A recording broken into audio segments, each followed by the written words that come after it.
Welcome to this week's painting update.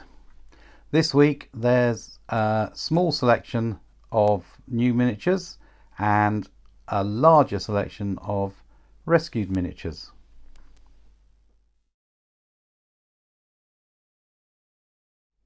Right, let's start with the new stuff for this week.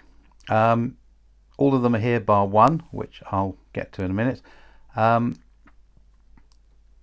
The most noticeable, I guess, are the banana splits guys in their buggies. These are called Fruit Loops and they come from Crooked Dice. The buggies you'll have seen on my videos before because they're the Entity buggies, and I did them with a bunch of sci-fi civilian chaps in them a little while ago. So here they are. I spent, wow, I think almost the entire week painting these four guys. I hate doing straight line stuff. I don't want to get them too close to the camera, it's embarrassing, but I'm pleased with the final thing. They look great. They're they're the banana splits. No idea what I'll use them for, don't really care. I'm sure I'll think of something. I might even write games set around them. Just very pleased to have them. Recently watched the new Banana Splits movie, by the way, available on Blu-ray for about a tenner, less than a tenner. It's Certificate 18, and the Banana Splits mascots go mad and kill people in a variety of exciting and interesting ways. Worth a watch. Unless you're a real fan, probably not worth buying. I'm a real fan, I've got it. Right, moving on from the banana splits then. I just rotate them a little bit so we can see different sizes and while we go. At the front here, I've got my red caps from Lucid Eye miniatures. Tiny little guys. Focus down. Tiny little guys. Sort of leprechaun look for the leader. And let's get this guy here, please. There we go. They're sort of pixie type for the minions. My upcoming fantasy campaign called Another Abandoned Tower has a sort of folklore fairy tale feel to it. And these guys fit right in as evil, murderous pixies. So set of 7 there from Lucid Eye. Not cheap. I'm going to say it. They're not cheap. They are lovely figures. They're tiny, so they're a pain to paint. Altogether, a stressful week's painting, but to relieve the stress, I managed to rescue an awful lot of my older figures by rebasing them, getting them ready for the table, and we'll get to them in the second part of the video. Okay, so that's it for these. Then there's one more piece I have to show you. Right, for the last piece I painted this week, we're on to Steadicam, because it's a huge tower. It's part of the Ian Weekly Battlegrounds range, made from sort of expanded foam, but it's very durable and tough.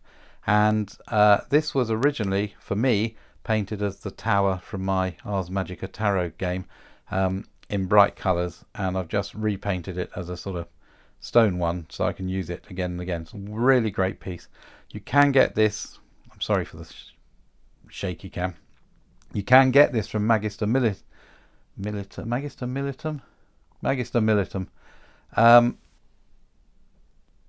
But because it's in resin now, it costs an awful lot. This was so cheap when I got it. This was, I think, about £12 when I first bought it. Such a wonderful thing. Right, going to wobble a bit more while I go to one hand. Let me see if I can. Well, okay, so Windows. Oh, it's got Windows in it. That's novel. Yes, okay, sorry, obvious. Nice piece at the back there. Come here. Plenty of room on top to put miniatures. More windows. Nice steps. Nice. How are we doing? There we go. So giant tower. Pretty quick to do, thankfully, because everything else I did this week, as I said, took me forever. Here are the rebased miniatures I did this week.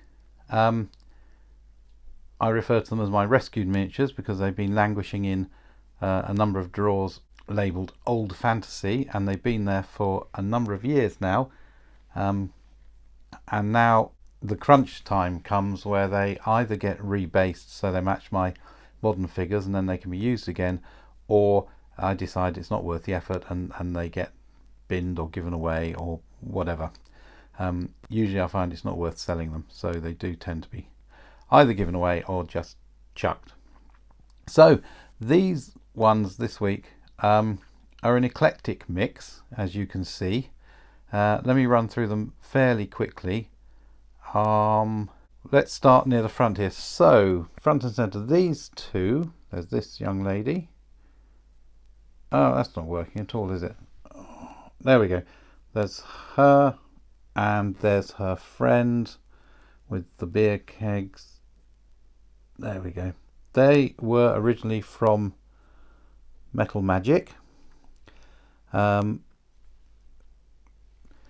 Okay, what's next up? All right, this young lady is also quite striking. She's a mithril figure. I think she's Goldberry, but I might be wrong.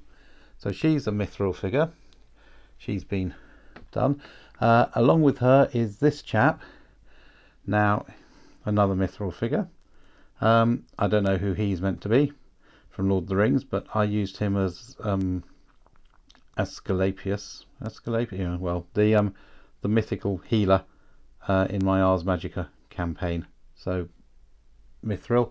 And this guy is also a mithril miniature. He obviously is whoa, come on, yeah, a giant eagle, and a very nice one, very compact, like all the mithril figures, well, most of them anyway. So he's lovely, and he's not as giant as some of my other giant eagles. Got some old Citadel ones flying, so I can see him getting a fair bit of play. Okay, onwards. This is, well, now this figure has some history. This is a Grenadier Wizard by Mark Coppleston. This was painted up and used as, I think he was called John the Red. He was the miniature used by John Finkel in my Ars Magica campaign. John Finkel went on to become Magic World Champion and is now, well, I don't think he is anymore, but used to be referred to as Johnny Magic. So if you're out there, John, I'm glad you found the success you deserve. There we go. So John the Red, a very pleasant, an iconic wizard figure from Mark Coppleston. Incidentally, if you get John's biography, I'm mentioned in there. You know, fame, right? This guy, right, this was Hades from my Ars Magica campaign. It had a, part of it had a classical Greek figure. I don't know. I think this is a Tim Prow figure. I don't know what range it comes from. Might be Earthdawn, might not. Doesn't really look Earthdawn. It's not Magic the Gathering.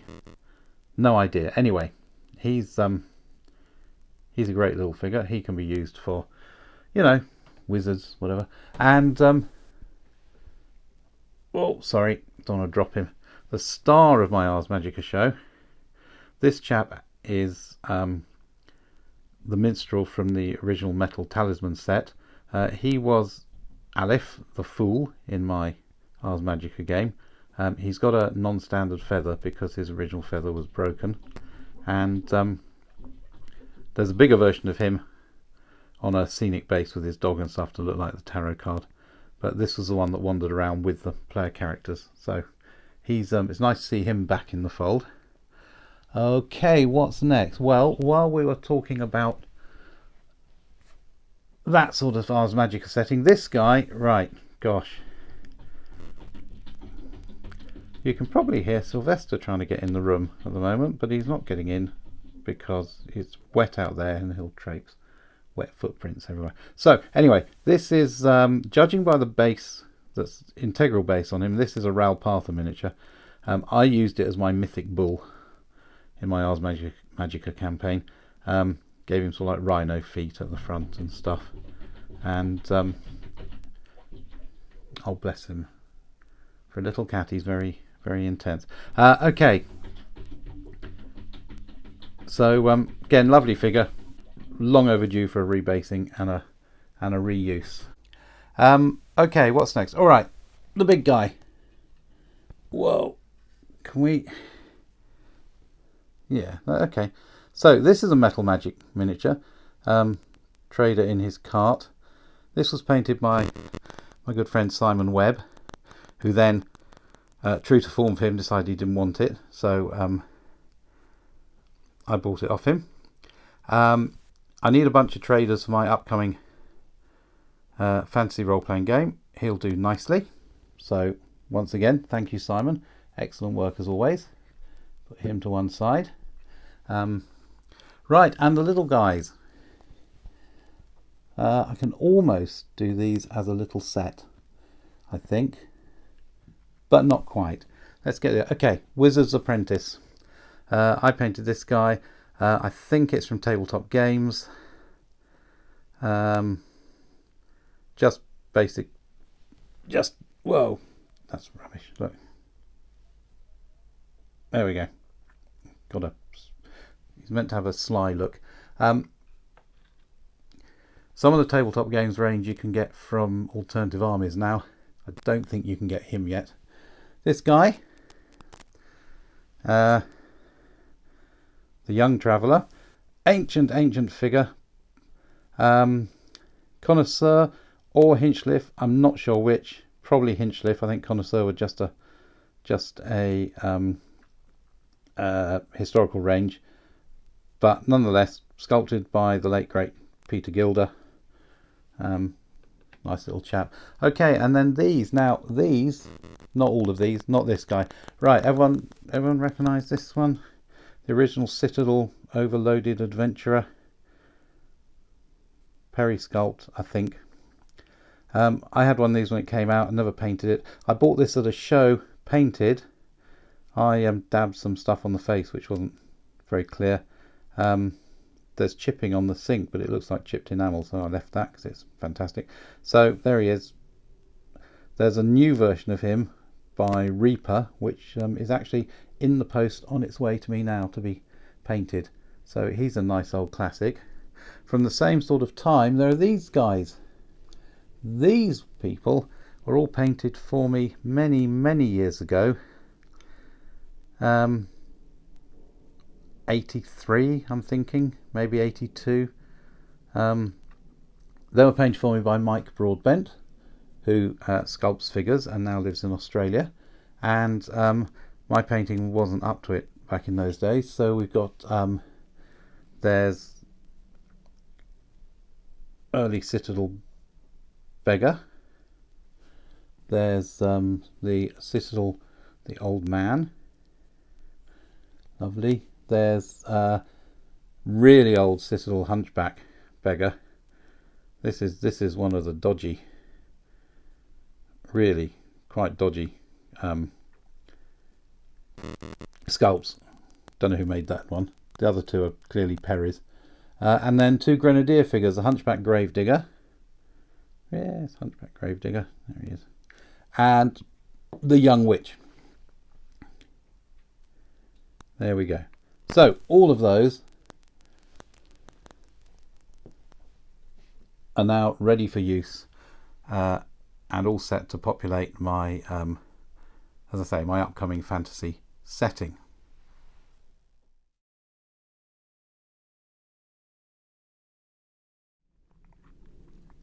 Next painting video should have another eclectic mix of ancient miniatures, which hopefully will be interesting, and a smaller number of newly painted stuff. So that's it for this week. As always, thank you for watching, and I'll see you next time.